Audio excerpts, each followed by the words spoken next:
সুপ্রিয় শিক্ষার্থীবৃন্দ, আমি আজকের ক্লাসে তোমাদের সকলকে স্বাগতম জানাচ্ছি। প্রিয় শিক্ষার্থীরা, আজকে আমি নবম শ্রেণীর তথ্য ও যোগাযোগ প্রযুক্তি এই বিষয়ের উপর প্রথম অধ্যায় নিয়ে আলোচনা করছি। তো প্রিয় শিক্ষার্থীরা, তোমরা বই, খাতা, কলম নিয়ে প্রস্তুত থাকো। আমি শুরু করছি। আমার পরিচয় তোমরা সকলে জানো। আমার নাম সজল বড়ুয়া, সহকারী শিক্ষক, রানীদামি উচ্চ বিদ্যালয়। প্রিয় শিক্ষার্থীরা, নিচের চিত্র একটু লক্ষ্য করো তো, তোমরা কি কি চিত্র দেখতে পাচ্ছ একটু খেয়াল করো। এখানে দেখো, একদম বাম সাইডে দেখা যাচ্ছে দুটা ল্যাপটপ, তার মধ্যে টাকা আদান প্রদান হচ্ছে। এরপর দেখো এখানে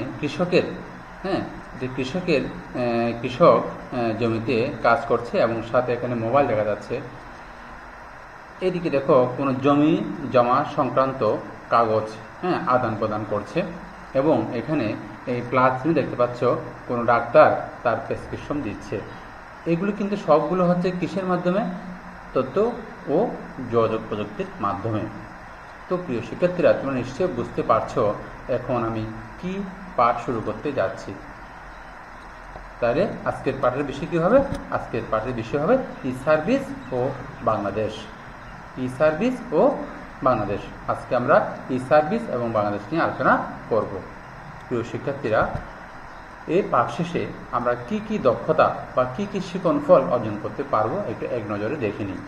ই সার্ভিস সম্পর্কে বলতে পারবো, বাংলাদেশে ই সার্ভিসের গুরুত্ব ব্যাখ্যা করতে পারবো এবং বাংলাদেশে ই সার্ভিস কতটা বিস্তার লাভ করেছে তাও বর্ণনা করতে পারবো। প্রিয় শিক্ষার্থীরা, প্রথমে আমরা ই সার্ভিস ও বাংলাদেশ সম্পর্কে একটু জেনে নিই। পাশে দুটা চিত্র দেখতে পাচ্ছ।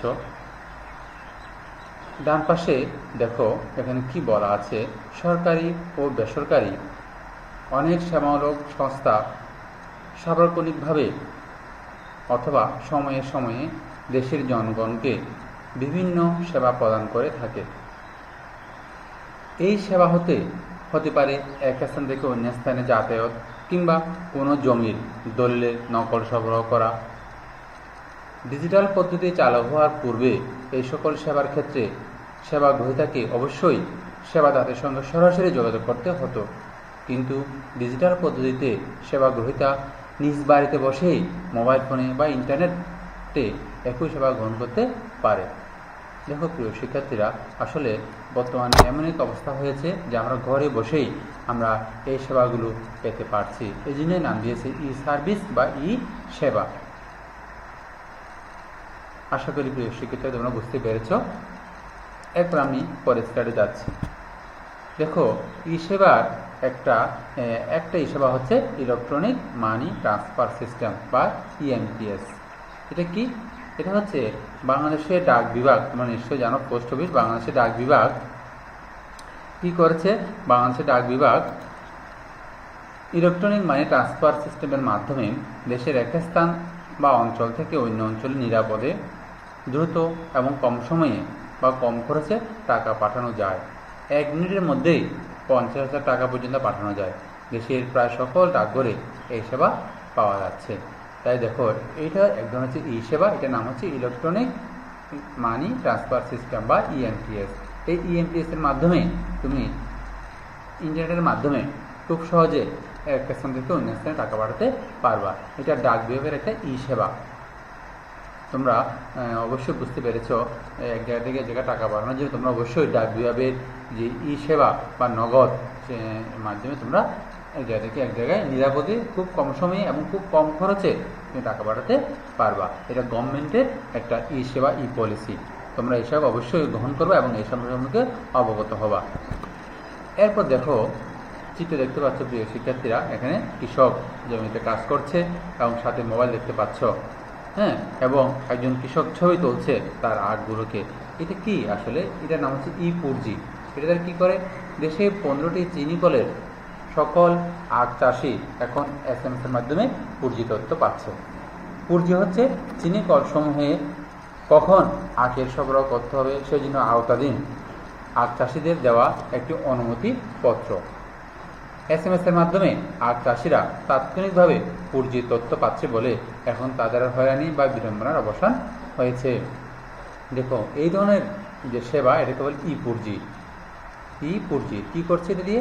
পুর্জি দিয়ে চিনি কল সমূহে যখন আখের সরবরাহ করতে হবে তখন আখ চাষিদের একটা অনুমতিপত্র, অর্থাৎ SMS এর মাধ্যমে আখ চাষিরা তাৎক্ষণিকভাবে এই তথ্য পায় বলে এটা খুব হয়রানি হয় না এবং বিড়ম্বনাও করতে হয় না। এইটার নাম হচ্ছে পুর্জি। এখন আমরা পর্চা সেবা নিয়ে একটু জানবো। বুঝতে পারতেছে প্রিয় শিক্ষার্থীরা, ছবিতে দেখা যাচ্ছে এখানে দলিল, কিছু জায়গা জমির দলিল হস্তান্তর হচ্ছে কিসের মাধ্যমে? পর্চা। অর্থাৎ বর্তমানে দেশের সকল জমির রেকর্ডের অনুলিপি অনলাইনে সংগ্রহ করা যায়, এটিকে বলা হয় পর্চা। বর্তমানে এটি সেবার আওতাভুক্ত আসাতে আবেদনকারী দেশে এবং বিদেশে যে কোনো স্থান থেকে নির্দিষ্ট ফি জমা দিয়ে পর্চা সংগ্রহ করতে পারে। অর্থাৎ জায়গা জমিনের দলিল এখন থেকে তোমরা ইলেকট্রনিক সেবা অর্থাৎ সেবার মাধ্যমে তোমরা এটা পেতে পারো। খুব গুরুত্বপূর্ণ একটা সরকারের পলিসি, এটা খুবই একটা এটার কারণে মানুষ অনেক হয়রান থেকে লাঘব হয়েছে এবং খুব সহজেই আমরা ইন্টারনেটের মাধ্যমে আমরা পর্চা সেবা পেতে পারি।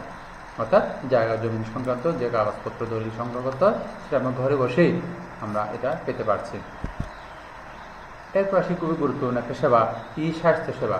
খুবই গুরুত্বপূর্ণ প্রিয় শিক্ষার্থীরা, যখন কোনো মানুষ অসুস্থ হয়ে পড়ে তখন কিন্তু আমরা ইন্টারনেটের মাধ্যমে টেলিফোন করে SMS এর মাধ্যমে কিন্তু সেবা পেতে পারি। খুব গুরুত্বপূর্ণ একটা সেবা, এটা দেখো তুমি দেখতে পাচ্ছ তোমরা টেলিমেডিসিন সেবা। বিভিন্ন সরকারি স্বাস্থ্য কেন্দ্রে কর্মরত চিকিৎসকরা এখন মোবাইলে ফোনে স্বাস্থ্য পরামর্শ দিয়ে থাকেন। দেশের যে কোনো নাগরিক এভাবে যে কোনো চিকিৎসকের পরামর্শ পেতে পারেন। এছাড়া দেশের কয়েকটি হাসপাতালে ও টেলিমেডিসিন সেবা চালু হয়েছে। এর মাধ্যমে রোগী হাসপাতালে না এসেও বিশেষজ্ঞ চিকিৎসকের পরামর্শ পাচ্ছেন। খুবই গুরুত্বপূর্ণ একটা সেবা প্রিয় শিক্ষার্থীরা, স্বাস্থ্য সেবা। অর্থাৎ তোমরা এটা জেনে রাখো যে তোমাদের কোনো দুর্ঘটনা ঘটলে কোনো বিশেষ মুহূর্তে কিন্তু তোমরা এই সেবা কিন্তু গ্রহণ করতে পারো। বিভিন্ন হাসপাতালে, সব হাসপাতালে কিন্তু টেলিমেডিসিন সেবা চালু রয়েছে। তোমরা এটার নাম্বার জেনে খোঁজখবর নিয়ে যখন প্রয়োজন হয় তোমরা স্বাস্থ্য সেবা এইভাবে পেতে পারো।